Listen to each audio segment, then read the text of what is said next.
So we're going to start off with Professor Kostas Karantininis. He's the Van Vliet Chair Professor here in the University of Saskatchewan in the Department of Agricultural Economics. He's actually on leave for the Swedish University of Agricultural Sciences, and we've been collaborating with Kostas, with the Swedish University. There he's a Professor of Business Education. He was previously Professor in the University of Copenhagen, a guest faculty in Wageningen in the Netherlands, in Greece, and in the University of Perugia in Italy. His main research interests are in the economics of agribusiness and value chains, both in Western and in developing countries. And he's written a lot of publications and published a book recently, A New Paradigm for Greek Agriculture. So, welcome Kostas, and he's going to talk about global food security, the demographics, and the role of youth. So he's going to really set the scene for the rest of this session. Thank you all for coming here, especially our panelists here, that they came all the way from Africa and from India. I'm really honored to share the panel with you. I don't know, Anne, if I have, you promised solutions. I don't think I have a solution, but I have a proposition. There are several propositions, and I think that's my job, and that's why the university pays me to make propositions. You mentioned the book that I published recently on Greek agriculture, and I wanted to start with this because although my presentation is about Africa, I must say that I've been working with Africa and in Africa the last 20-25 years, I think. And actually, Africa was the magnifying lens to help me understand my country. And the book and the work that I have done in Greece actually was inspired, and it was really, you know, my African experience helped me to understand a lot of the problems in Greece. You know, we heard today about unemployment, youth unemployment. And we heard something like 60 and more %. Well, youth unemployment in Greece today is 60%. So a lot of these parameters are not very different. But I'm not going to talk about Greece, I promise you, because you came here to hear what I have to say about Africa and youth. And but I will close with this. So first of all, let me start with two motivational propositions, so to speak. Recently, this is some facts, and I think Saginga mentioned a little bit about the president of the African Development Bank earlier. But youth in agriculture is a sexy subject. Everybody talks about youth in agriculture. In the decade that we just finished was declared as the decade of youth by the heads of states of African Union. And 2017 was declared as the year that they will try to harness the demographic dividend through investments in youth. These are, again, the heads of state on African Union. And so came in 2017, and Dr. Adesina, the president of the African Development Bank, was awarded the Nobel Prize of Agriculture, of food in Iowa. And actually, I mean, for those of us that are following that, he's one of the most prominent advocates of youth in agriculture, together with Dr. Saginga that we heard today. And he actually dedicated his award and the award money for this purpose. And he also declared that the African Development Bank is going to invest very large amounts of money. We heard some numbers that they're adjusted, so I'm not going to stick with this. Perhaps they have been revised. But definitely it's something that there is some hardware and there is hard money thrown into investments in youth in agriculture. So I want to talk a little bit about this, and I want to basically argue that there are some things we have to look at a little bit closer to this issue and look at the parameters that will help us to make this effective, so we can deliver something when we invest money in agriculture and youth in agriculture. The second thing that I want to say is that, for those of us in the Western world, this is not a problem of Africa only. This youth problem in Africa is also our problem. This picture here is from the Mediterranean. These are African, mainly youth, that are trying to reach the European Union. This is from Lampedusa. That's an island that belongs to Italy. That's just a few hundred miles from the European coastline. Same thing. So it's not a problem that we can ignore, and it's not out of our benevolence only and thinking that we will help Africa. We're helping ourselves by helping youth in Africa. And I think if we want to do something, we have to do something in Africa. If we want to do something to reduce this problem, we have to do it in Africa, and not what Europe is doing today. And I must say, coming from Europe, that one of the biggest challenges in Europe today is this problem. I come from Greece, a country that has tremendous problems with the financial crisis and all that, and that is one of the problems that we're dealing big time. Okay, the problem of immigrants in Greece. But let me go a little bit further and give you my take on this. Why do we think it is, why in my view it is a problem? It's a problem because of all these issues. There is, especially when a Western and a Northern European or a researcher looks at this, it is the issues that we face in terms of youth migration, terrorism, even terrorism, okay? Also, recently, and I think that is where Dr. Saginga has been a pioneer, is he brought our attention to the connection of youth and agriculture with the work that they are doing at their institute in Aita. And I'm not going to go through this, although I deleted a lot of slides because I was going to present that program, but we heard it today from the horse's mouth, so to speak. Okay. Youth is increasing, especially in Africa, as you see the red line, and the projections are that it's going to increase. Today, people under 24 years old are about 60% of the population in Africa. Is going to be less by 2050, but still it's half of the population is going to be less than 24 years old. And unemployment. We heard today about unemployment in youth. These numbers, I think they're wrong.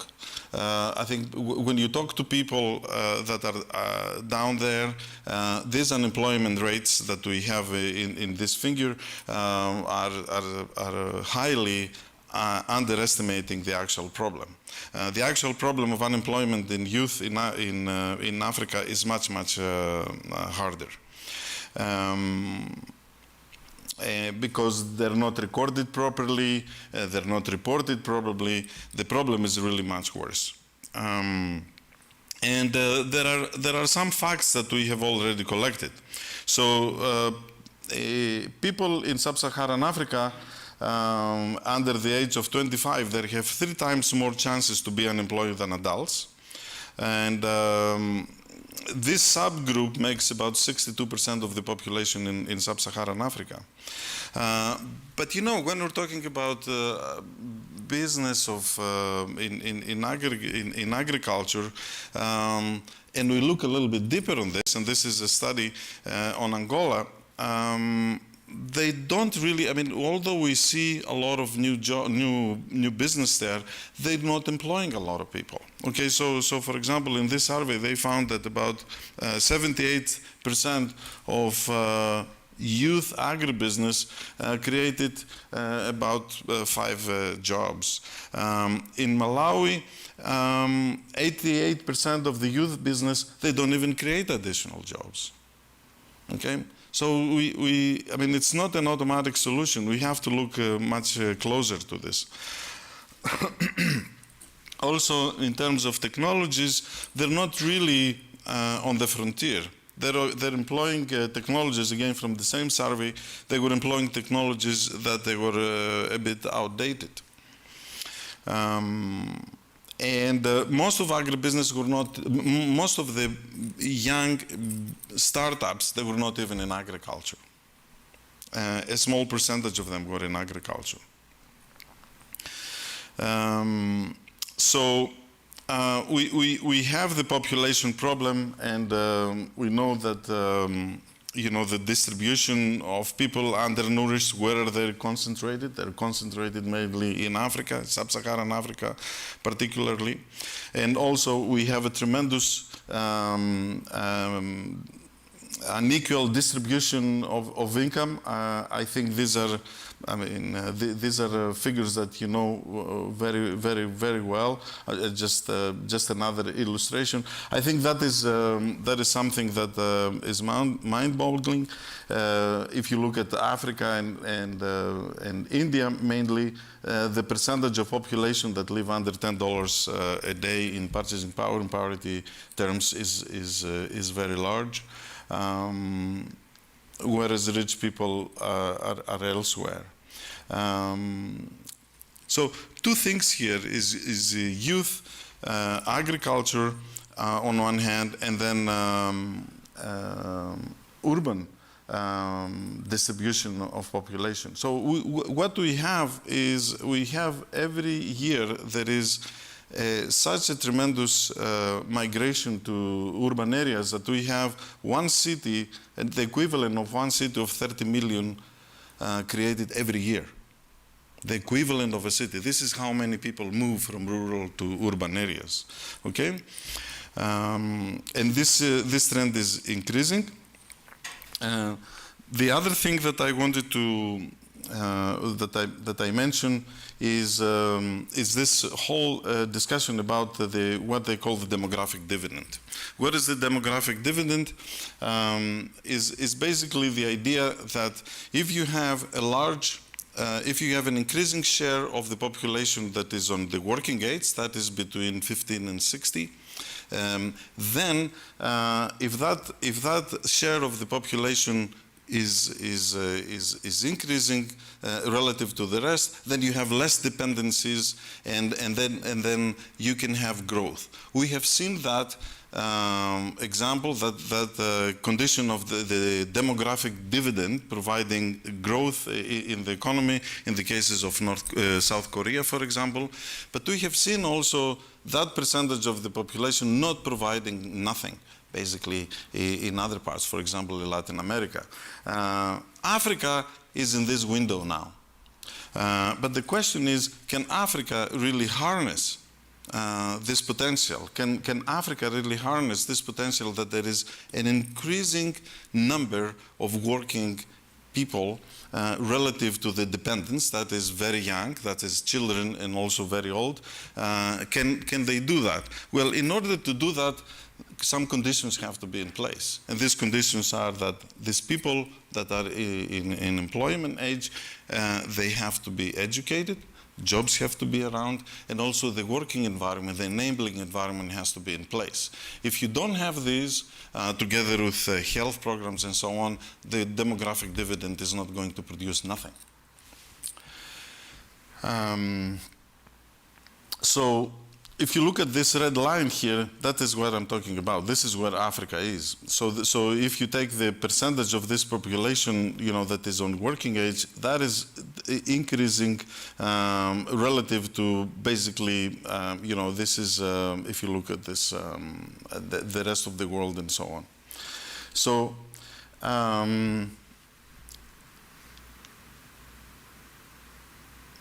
Another parameter that I wanted to say, and then you will see that where some of the ideas that I'm going to bring and I hope we will discuss, is that there is a constraint there. There is a parameter that we should not forget, and that is that the majority of farms are small holding.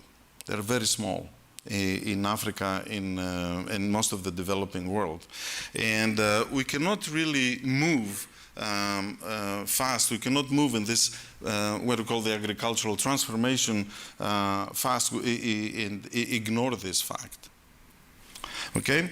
And I will talk a little bit about this. So most of the farms, this is world statistics. Most of the farms are small holdings and family farms. In Africa, of course, the numbers are much higher, as you can see here. I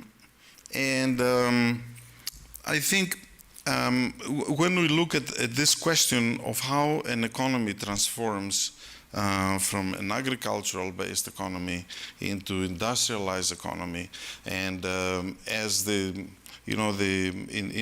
development economists, they were talking about this, especially in the 1980s, that this is the way to go. An economy has to go through this transformation, the economic transformation, where agriculture will be reduced. They will release labor into industry and so on and so forth. We have seen this happening during the Industrial Revolution in Europe, but we haven't seen this happening in Africa. And I think all this, in most of the developing world, and I think most of these policies that they were proposed along this line did not really take us anywhere. So I think, especially after the 1980s, the consensus is that we cannot have growth without agriculture. Okay? So one thing is, if we look in detail because the main argument is that labor productivity is very low in agriculture relative to industry. Therefore, if you move labor from agriculture to industry, you increase the average productivity, production increases, growth comes. But if we look at a little bit more in detail about labor productivity, we will see that labor productivity is low because people in agriculture work less. They work fewer days because there is nothing to do. Okay, so this is just some surveys from some data from Malawi, and you see there on the top is urban employment, and these are calendar days, calendar work calendar, and the lower line is rural. So people in agriculture work fewer days, therefore their productivity will be lower. Okay, so if we're targeting something, that's what we have to target. We have to increase the days, we have to increase the days, and the technologies that we want to promote there, they have to target exactly this problem. This is also some, data from new varieties, just basically green revolution type of varieties, that they require more employment, and the dotted lines are how many days people work under these new varieties, which has actually increased their employment, therefore the labor productivity has increased. Okay, so the technologies has also to take this into account.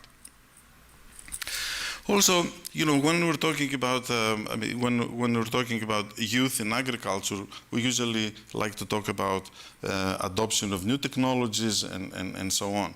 But again, looking very closely to this issue, we will see that why for example, in sub-Saharan Africa, why do we have slow rates of adoption of new technologies? And because it is remarkably lower than the rest of the world. And we will see that, some of these constraints, they have been identified by, this is just a summary of some research and overview. So, people usually say there are credit constraints, okay? And there's a lot of work on this. But actually, we find that only 30% of the farmers that we surveyed needed credit. So credit was not a problem, okay? Only 30% of them needed more credit to adopt the technology. Also, a lot of studies, they showed insurance. But here, we find that only 10% of the farmers used actually insurance. Information, they say, farmers are lacking information. But information, providing information to farmers, extension and all that, is extremely difficult due to heterogeneity and so on. And the input markets, fertilizer and so on. So the distance from, for example, the source of fertilizer decreases the rate of adoption of new fertilizer. So if we're doing something, we have to look at the farmers' conditions. That is, what is the state of their farmers' objectives, and the farmers' capacity to adopt this technology.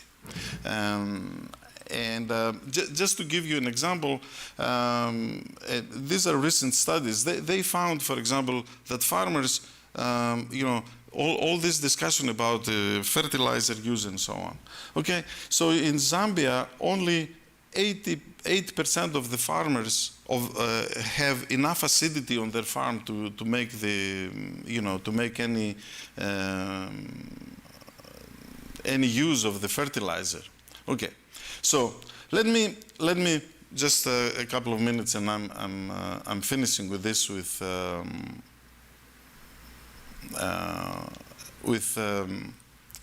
my take on this.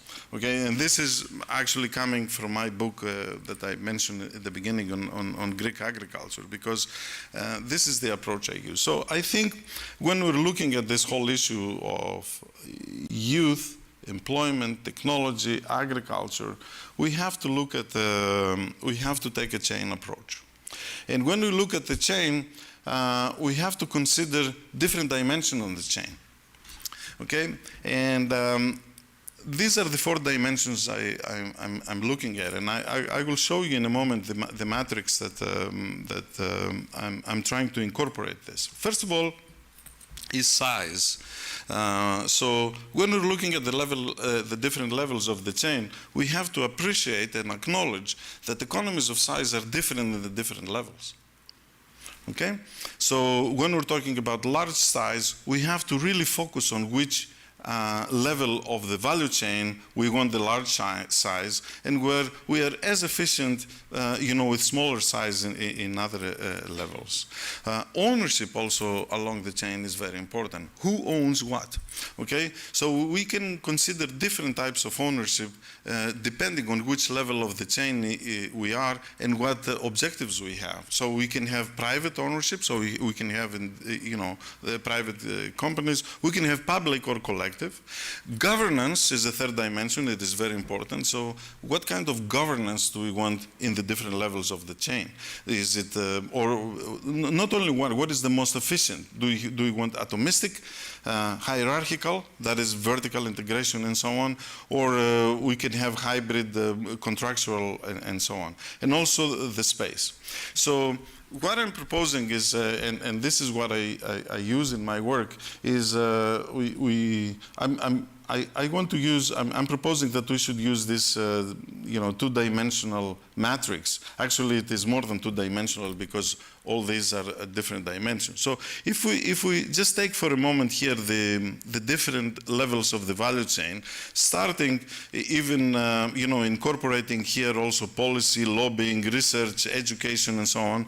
Farming is in the center, and then we go downstream, wholesale, processing, and so on. So when we look at size, for example, when we're talking about policy and lobbying, we can only have large size there. But when we're looking at individual farming, we can have small farm. We can have small farms. So you don't need to have, to increase your size in the primary production in order to have lobbying. So what you need in the different levels in order to achieve that, and that is the big trade-off, and I think that is really what we're missing in most of our work, is that you need some collective action. And collective action, as we know very well, it has high transaction costs. And this is, I think, where the trade-off is, and this is where we have failures in different economies. I found this, for example, in my case in Greece, and I find this, I encounter this very often in Africa and so on.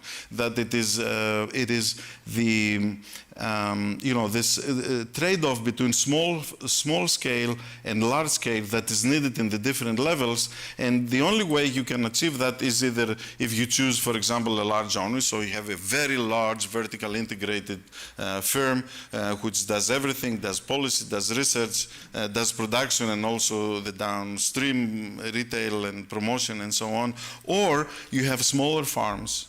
But they achieve that with, with collective action. We have examples like that in Northern Europe. Very successful examples, for instance, in Denmark and so on. And this is my last slide, and so if we have a strategy for youth in agriculture, we have, first of all, to look not only in agriculture, but have a view on rural development. So these these startups, they have to be in all the levels of the chain, and they have to be also in not only in trying to focus on agriculture, but also in other elements of rural development, other jobs and so on. It has to be demand-oriented. Just to give you a little example, when we ran this workshop last year in Kampala, which we will repeat this August, and we asked these young entrepreneurs to develop, we ran a 2-day workshop, we gave them several problems. 99% of the projects they proposed were using mobile apps. Why? Because that's what they knew. Did they solve any problem? No. Okay, so any technology, any startup, any youth involvement in agriculture, it should be demand-oriented, not supply-oriented. It's not enough what you know, what you can do and what is easy, because developing an app was easy. Whatever problem we were giving them, they were giving us an app. Okay.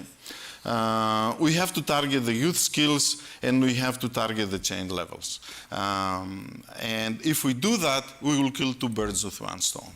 Because our studies, they show that most of the problems in primary production, they're chain related.